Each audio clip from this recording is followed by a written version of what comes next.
आपका अपना YouTube channel youth सफलता एक्सप्रेस में एक बार फिर से आपका स्वागत है। आइए आज लेकर के आए हैं Bihar SSC practice set number 12। चलिए पहला क्वेश्चन देखिए क्या कहता है। 1986 में राजीव गांधी की सरकार ने लोकतंत्र के लिए पंचायती राज संस्थाओं का पुनरुद्धार और विकास पर एक समिति की नियुक्ति की, जिसकी अध्यक्षता कौन किया? एमएल सिंघवी। कहता है राजीव गांधी राजीव गांधी की मृत्यु कब हुआ? 1991। आगे देखते हैं, निम्नलिखित में से कौन सा कथन सही है? राज्यसभा के 12 सदस्यों को राष्ट्रपति द्वारा नामित किया जाता है। राज्यसभा के 12 सदस्यों राज्यसभा के सभापति द्वारा नामित किया जाता है। राज्यसभा के 15 सदस्य प्रधानमंत्री द्वारा नामित किए जाते हैं।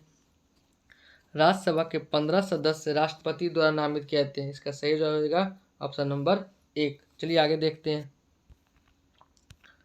कहता है समेकित कीजिए। चलिए देखिए समेकित करते हैं। कहता है पांचवी पंचवर्ष योजना। पांचवी पंचवर्ष योजना कब हुआ? तो पांचवी पंचवर्ष योजना आपका 1974। द्वितीय पंचवर्ष योजना ये कब हुआ? 1956। आठवीं पंचवर्ष योजना कब हुआ? 92। और सातवीं पंचवर्ष योजना 85। यानी 1 का 1, बी का 2, सी का 4। Option number B. आगे देखते हैं, पिछड़े एवं विकसित देशों के लिए रोलिंग प्लान का सुझाव किसके द्वारा दिया गया? इसका सही जवाब हो जाएगा जी मिर्डल के द्वारा। आगे देखते हैं नेक्स्ट क्वेश्चन, निम्नलिखित में से किस लोक नृत्य का संबंध असम से नहीं है? तो इसका सही जवाब क्या हो जाएगा आपका? बधाई। बधाई से इसका संबंध नहीं है। बधाई क्या है? तो मध्य प्रदेश के बुंदेलखंड में खुशी के अवसर पर किया जाने वाला लोक नृत्य है। बाकी सब क्या है? असम का नृत्य है। आगे देखते हैं, निम्नलिखित में से कौन अर्थशास्त्री राष्ट्रीय आय पर दूरगामी काम किए? तो इसका सही जवाब हो जाएगा ऑप्शन नंबर डी। आगे देखते हैं, एकाधिकार का अर्थ क्या होता है? एकल विक्रेता। क्या होता है? एकल विक्रेता। एकाधिकार व्यापार में से जनता को हानि उठानी पड़ती है। अगला क्वेश्चन कहता है अंतरराष्ट्रीय तिथि रेखा क्या है? तो 180 डिग्री देशांतर को अंतरराष्ट्रीय तिथि रेखा कहते हैं। आप देख रहे हैं विषुवत रेखा। विषुवत रेखा यानी 0 डिग्री का रेखा, जिसे 2 बार कांगो नदी काटता है। कौन काटता है? कांगो नदी 2 बार काटता है। आगे देखते हैं, कोणार्क मंदिर किस देवता को है? तो कोणार्क का सूर्य मंदिर, सूर्य देवता को। अगर आपसे पूछ दे कि मोढेरा का सूर्य मंदिर कहाँ है? तो गुजरात में है। आगे देखते हैं नेक्स्ट क्वेश्चन, कहता है भारतीय संविधान का कौन सा अनुच्छेद राज्य सरकार को ग्राम पंचायत का गठन के लिए देता है? इसका सही जवाब हो जाएगा आपका अनुच्छेद 40। आप देख रहे हैं अनुच्छेद 32। अनुच्छेद 32 क्या है? तो व्यक्तियों को न्याय मांगने के लिए सर्वोच्च न्यायालय में जाने के लिए अनुच्छेद 32 का प्रयोग किया जाता है, जिसे भीमराव अम्बेडकर ने संविधान की आत्मा भी कहा। आगे देखते हैं अनुच्छेद 48। 48 क्या है? तो ये राज्य पर्यावरण से संबंधित है। अनुच्छेद 78 ये क्या है? तो भारत के प्रधानमंत्री के कर्तव्यों के उल्लेख है। आगे देखते हैं नेक्स्ट क्वेश्चन,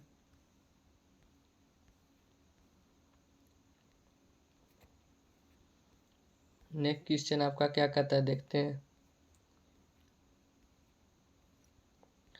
अवध राज्य को किसने ब्रिटिश भारत में विलय कर लिया? तो इसका सही जवाब क्या हो जाएगा? अवध को किसने मिला लिया? तो option number C, Lord Dalhousie. आप देख रहे हैं वारेन हेस्टिंग्स। इसका कार्यकाल कब से कब तक रहा? तो 1773 से 85 तक। बेलेंजली बेलेंजली का कार्य कब रहा? 1798 से 1805। फिर डलहौजी का कार्यकाल कितना रहा? 1848 से 1856 तक। कहाँ तक? 56 तक। करजन कब से कब तक चला? 1899 से 1905 तक।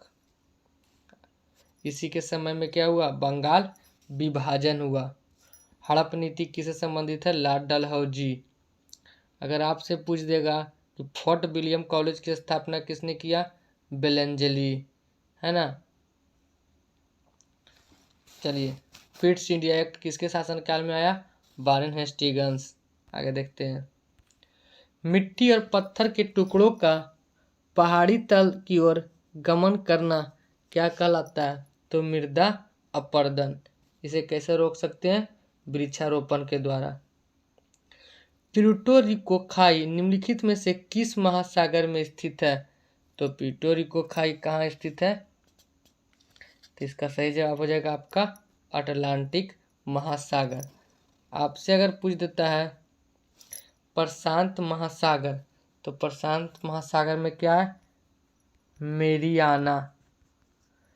मेरियाना गर्त कहाँ है? प्रशांत महासागर में। आगे देखते हैं नेक्स्ट क्वेश्चन क्या कहता है। ब्रूस बेल्ट घास का मैदान कहाँ है? तो ब्रूस बेल्ट घास का मैदान कहाँ है? दक्षिण अफ्रीका में। आगे देखते हैं नेक्स्ट क्वेश्चन क्या कहता है आपका।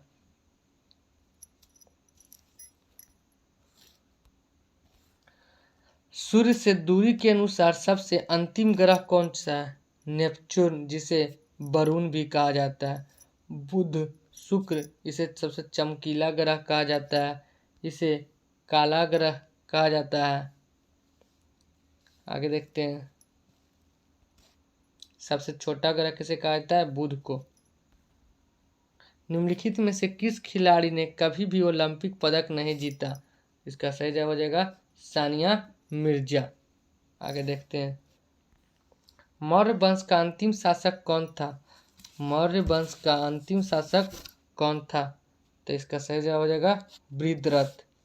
आप देख रहे हैं अशोक किसका पुत्र बेटा था? तो बिंदुसार का। बिंदुसार। मौर्य वंश के संस्थापक कौन था? चंद्रगुप्त मौर्य। कौन था? चंद्रगुप्त मौर्य। उसका बेटा हुआ बिंदुसार के बेटा अशोक। आगे देखते हैं। यात्री इब्न बतूता कहाँ के यात्री था? तो ये मोरक्को से आया था। कहाँ से आया था? मोरक्को से। अगर आपसे पूछ दे कि इब्न बतूता मोरक्को से भारत कब आया था? तो 1333 में।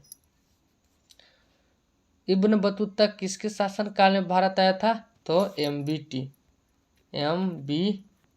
मोहम्मद बिन तुगलक। आगे देखते हैं नेक्स्ट क्वेश्चन क्या कहता है आपका। किस राज्य की अर्थव्यवस्था को मनी ऑर्डर अर्थव्यवस्था कहा जाता है? इसका सही जवाब हो जाएगा उत्तराखंड को मनी ऑर्डर अर्थव्यवस्था कहा जाता है। उत्तराखंड किससे अलग हुआ है? तो 2000 में उत्तर प्रदेश से ये अलग हुआ है। आगे देखते हैं। म्यांमार का प्रमुख धर्म कौन सा है? इसका सही जवाब हो जाएगा बौद्ध धर्म। आप देख रहे हैं इस्लाम धर्म। इस्लाम धर्म के संस्थापक कौन है? तो पैगंबर साहब। आगे देखते हैं जैन धर्म के संस्थापक कौन है? तो ऋषभ देव। ईसाई धर्म के कौन है? ईसा मसीह। बौद्ध धर्म के संस्थापक कौन है? गौतम बुद्ध। आगे देखते हैं। अमीर खुसरो क्या था? तो अमीर खुसरो कवि, संगीतज्ञ, इतिहासकार, यानी कि तीनों था। अमीर खुसरो के अगर बारे में कहा जाए तो अमीर खुसरो को तूती-ए-हिंद कहा जाता है। अमीर खुसरो को तूती-ए-हिंद कहा जाता है।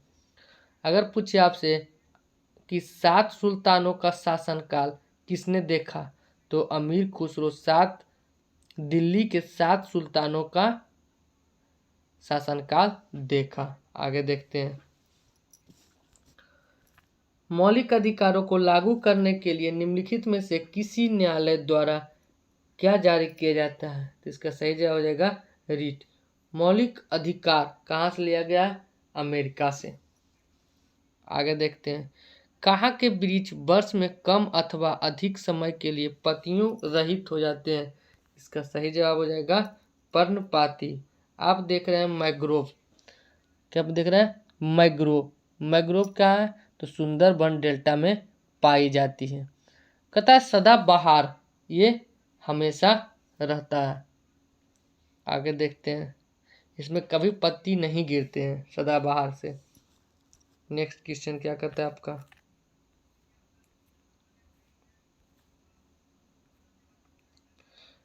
विरूपाक्ष मंदिर अवस्थित है, तो विरूपाक्ष मंदिर कहाँ अवस्थित है? इसका सही जवाब हो जाएगा आपका हम्पी। कहाँ है? हम्पी। आगे देखते हैं। हम्पी निम्नलिखित में से किसके उत्तर तट पर है? हम्पी तुंगभद्रा नदी के उत्तर तट पर। आप देख रहे हैं गोदावरी। गोदावरी की लंबाई कितना है? 1465। देख रहे हैं कावेरी, क्या है? कावेरी। कावेरी की लंबाई कितना है? 805। फिर एक कृष्णा। कृष्णा की लंबाई कितना है? 1400। आगे देखते हैं नेक्स्ट क्वेश्चन। गोलकुंडा के मुस्लिम राज्य का उदय किस प्राचीन हिंदू साम्राज्य के अवशेष पर हुआ? इसका सही जवाब हो जाएगा ब्रांगल। क्या हो जाएगा? बांगल, बारांगल। आगे देखते हैं नेक्स्ट क्वेश्चन।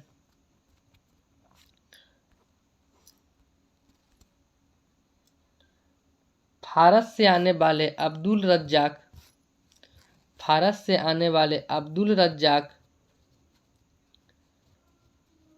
की हम्पी यात्रा के समय दक्षिण भारत विजय शासक कौन था? तो अब्दुल रज्जाक देवराय द्वितीय के शासनकाल में भारत आया था। आप देख रहे हैं अच्युत देवराय। अच्युत देवराय, इसके शासन में कौन आया था? नूनिज। फिर देख रहे हैं कृष्ण देवराय। कृष्ण देवराय के शासनकाल में आया था डोमिस पायस या बारबोसा। आगे देखते हैं। वेद का शाब्दिक अर्थ क्या होता है? वेद का शाब्दिक अर्थ होता है ज्ञान। वेद कितने प्रकार के? 4 प्रकार के। ऋग्वेद, सामवेद, यजुर्वेद, अथर्ववेद। संगीत का वेद किसे कहा जाता है? सामवेद को। जादू टोना का वेद किसे कहा जाता है? अथर्ववेद को। आगे देखते हैं। भारत में सबसे पहली ट्रेन कब चलाई गई? भारत में सबसे पहली रेलगाड़ी कब चलाई गई? इसका सही जवाब हो जाएगा 1853। अगर आपसे पूछेगा कि उस समय कौन सा गवर्नर जनरल था, तो लॉर्ड डलहौजी। भारत में रेलगाड़ी की शुरुआत किसके शासनकाल में हुआ? लॉर्ड डलहौजी। कितने किलोमीटर चला था? तो 34 किलोमीटर। कहाँ से कहाँ तक चला था? तो ये बॉम्बे से थाने के बीच चला था। आगे देखते हैं नेक्स्ट क्वेश्चन। निम्नलिखित में से वह नदी कौन सी है जिसकी उद्गम भारतीय क्षेत्र में नहीं हुआ? तो इसका सही जवाब हो जाएगा ब्रह्मपुत्रा। ब्रह्मपुत्रा नदी को तिब्बत में क्या कहा जाता है? इसको तिब्बत में सांगपो नदी कहा जाता है। अब ब्रह्मपुत्रा की कुल लंबाई कितना है? इसकी 2900 है। आगे देखते हैं नेक्स्ट क्वेश्चन क्या कहता है आपका। कौन स्वतंत्रता आंदोलन की ग्रैंड ओल्ड लेडी कहा जाता है? तो अरुणा आसफ अली को ग्रैंड ओल्ड लेडी कहा जाता है। आप देख रहे हैं सरोजनी नायडू। सरोजनी नायडू किसी राज्य की पहली महिला राज्यपाल थी?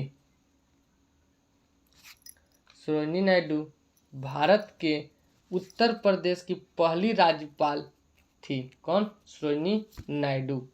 फिर आप देख रहे हैं उषा मेहता। उषा मेहता कौन थी? तो उषा मेहता भारत छोड़ो आंदोलन के दौरान रेडियो प्रसारण का कार्य प्रारंभ की थी। फिर देख रहे हैं विजया लक्ष्मी पंडित। विजय लक्ष्मी पंडित कौन थी? तो संयुक्त राष्ट्र महासभा की अध्यक्ष के रूप में चुने जाने वाली पहली भारतीय महिला थी। चलिए आगे देखते हैं नेक्स्ट क्वेश्चन। निम्नलिखित में से कौन ताशकंद समझौता संबंधित है? ताशकंद समझौता कौन संबंधित है? लाल बहादुर शास्त्री। ताशकंद समझौता कब हुआ था? तो ताशकंद समझौता 1966 को हुआ और ताशकंद समझौता में ही लाल बहादुर शास्त्री की मृत्यु भी हो गया। फिर देख रहे हैं आप मुरारजी देसाई। इसका मृत्यु कब हुआ? मुरारजी देसाई के 1995। फिर देख रहे हैं पंडित जवाहरलाल नेहरू। इनका मृत्यु कब हुआ? इनका मृत्यु हुआ है 1964। इंदिरा गांधी की मृत्यु कब हुआ? 1984। चलिए आगे देखते हैं नेक्स्ट क्वेश्चन। जनगणना 2011 के अनुसार जनसंख्या घनत्व का सही क्रम क्या है? सही जगह बिहार, पश्चिम बंगाल और केरल। बिहार, पश्चिम बंगाल और केरल। जैसे कहता है बिहार का जनसंख्या घनत्व कितना है? तो बिहार का 11.06 प्रति वर्ग किलोमीटर। अब भारत का जनसंख्या घनत्व कितना है? 382 है ना, प्रति वर्ग किलोमीटर। आगे देखते हैं नेक्स्ट क्वेश्चन क्या कहता है आपका। आमेर महल कहाँ पर स्थित है?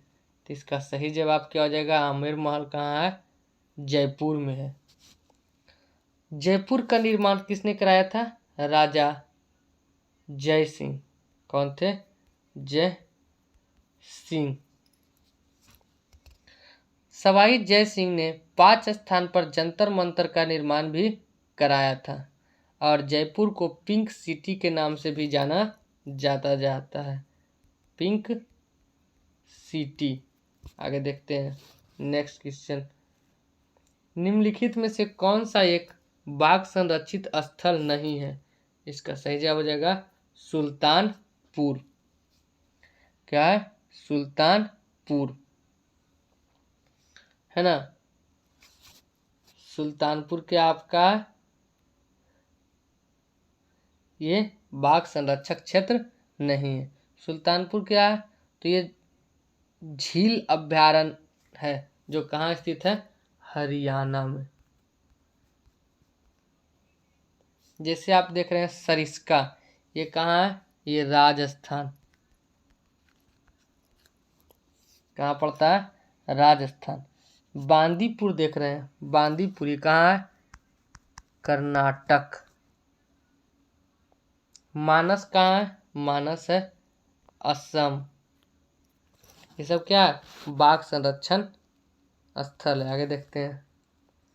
जुलाई 2023 में इसरो ने PSLV-56 रॉकेट में से किस देश के 7 उपग्रहों का सफलतापूर्वक परीक्षण किया? इसका सही जवाब हो जाएगा सिंगापुर। आगे आते हैं नेक्स्ट क्वेश्चन देखते हैं क्या कहता है।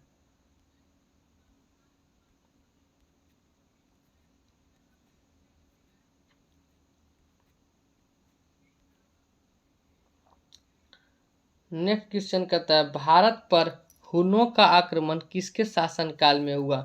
तो इसका सही जवाब हो जाएगा स्कंदगुप्त।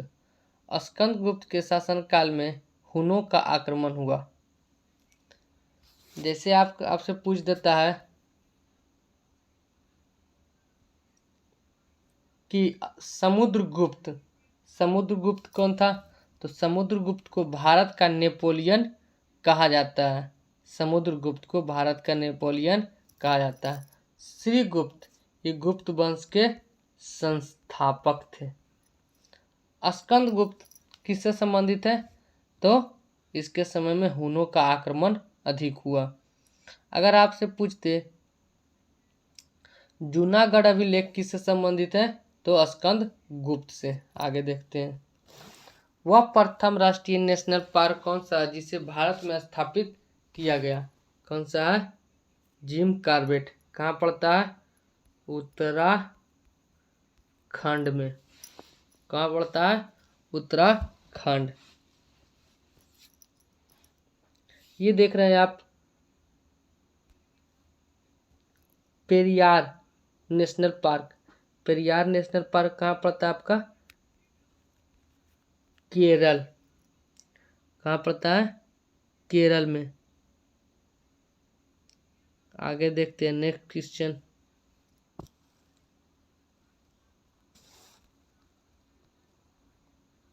मोहम्मद गजनी के भारत पर आक्रमण का प्रमुख उद्देश्य क्या था?